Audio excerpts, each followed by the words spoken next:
মা অনেক দিন ধরেই বলছিল বেশ একটু পায়েস বানানোর জন্য, তাই আজকে ডিসাইড করলাম যে একটু পায়েস বানাবো, তবে গুড় দিয়ে। তো গুড় আর বাতাসা দিয়ে পুরো পায়েসটা করব। তো পায়েসটা বানানোর জন্য না আমি এখানে 1 কাপের মতন গোবিন্দভোগ চাল নিয়ে নিলাম। আমার অনেকটা বেশি পরিমাণে চাল আর কি লাগবে না, যেহেতু 2 প্যাকেট দুধের করব।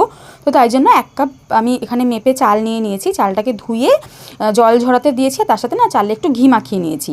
আর এদিকে আমি 1 লিটার দুধ আমি ঢেলে নিচ্ছি। আর এই দুধের প্যাকেটগুলো ধুয়েই একটুখানি জাস্ট আমি জল দিয়ে দেবো, খুব একটা কিন্তু বেশি জল দেবো না। দুধ আর চালের কিন্তু একটা রেশিও থাকে পায়েস বানানোর জন্য, যেরকম হলো 1 লিটার দুধের জন্য 100 গ্রাম চাল কিন্তু দিতে হয়। বেশি চাল দিয়ে দিলে কিন্তু খেতে ভালো লাগবে না। তো তাই জন্য 1 লিটার দুধে চেষ্টা করবেন 100 গ্রাম চাল দিয়ে করান, এতে কিন্তু খেতে বেশি ভালো হবে। তো এবার আমি দিয়ে দিলাম হচ্ছে তেজপাতা আর এলাচটাকে না একটু ফাটিয়ে দিয়ে দিয়েছি।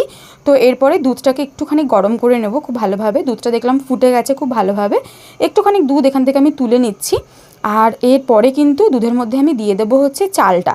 তো এই প্যাকেটটা আমি কেন খুলছিলাম জানি না, তো যাই হোক এখানে আমি চালটা দিয়ে দিচ্ছি। চালটা দিয়ে খুব ভালোভাবে কিন্তু এবার চালটাকে তো সেদ্ধ করতে হবে দুধের সাথে। আর এখন আমি কি করব, এই যে গুঁড়ো দুধটা আমি নিয়েছি সেটা কিন্তু দুধের সাথে ভালো করে গুলিয়ে রেখে দেবো। এখানে আমি আমুলিয়া দুধটা ইউজ করছি, এটাই বাড়িতে সবসময় থাকে। আপনারা কিন্তু এখানে আমুল যে দুধটা আছে, আমুল গুঁড়ো দুধ, সেটা ইউজ করবেন, ওটাতে কিন্তু টেস্টটা আরও ভালো আসবে। তো আমি আমুলিয়া দুধটা এখানে গুড় মানে ভালো করে দুধের সাথে গুলিয়ে রেখে দিলাম। তো এবার একটা জিনিস আমাদেরকে অ্যাড করতে হবে, এখানে কিন্তু আমি দেব নুন।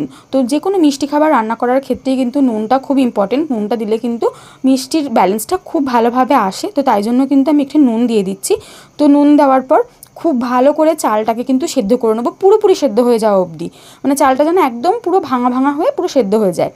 তো ব্যাস আমার চালটাও দেখলাম ভালোভাবে সেদ্ধ হয়ে গেছে। এরপরে কিন্তু এখানে আমি দিয়ে দেবো কিশমিশ, বাতাসা, আর তার সাথে কিন্তু দিয়ে দেবো যে দুধটা আমরা গুলে রেখেছিলাম আমুল দুধটা, সেই দুধটা দিয়ে সমস্তটাকে ভালোভাবে কিন্তু রান্না করে নেবো। তো ব্যাস আমার এখানে পায়েস কিন্তু রেডি। এবার আমরা এখানে গুড় অ্যাড করব, তবে তার আগে গ্যাসের ফ্লেমটা বন্ধ করে খুব ভালো করে এটাকে নেড়ে নিচ্ছি, যাতে ভেতরে সমস্ত স্টিমগুলো আর কি বেরিয়ে যাক। কারণ গুড় দেওয়ার পরে না এগুলো দুধটা কিন্তু কেটে যেতে পারে, তো সেটা একটু সাবধানে আর কি করতে হবে। তো দেখতেই পাচ্ছেন আমার কিন্তু এদিকে গ্যাসের ফ্লেম কিন্তু বন্ধ করা। তো এখন আমি এখানে গুড়টা নিয়ে নিচ্ছি। আর আমাদের একটু পায়েসটা মিষ্টি মিষ্টি খেতে সবাই ভালোবাসে, তো তাই জন্য কিন্তু আমি গুড়টা একটু বেশি করেই দিচ্ছি।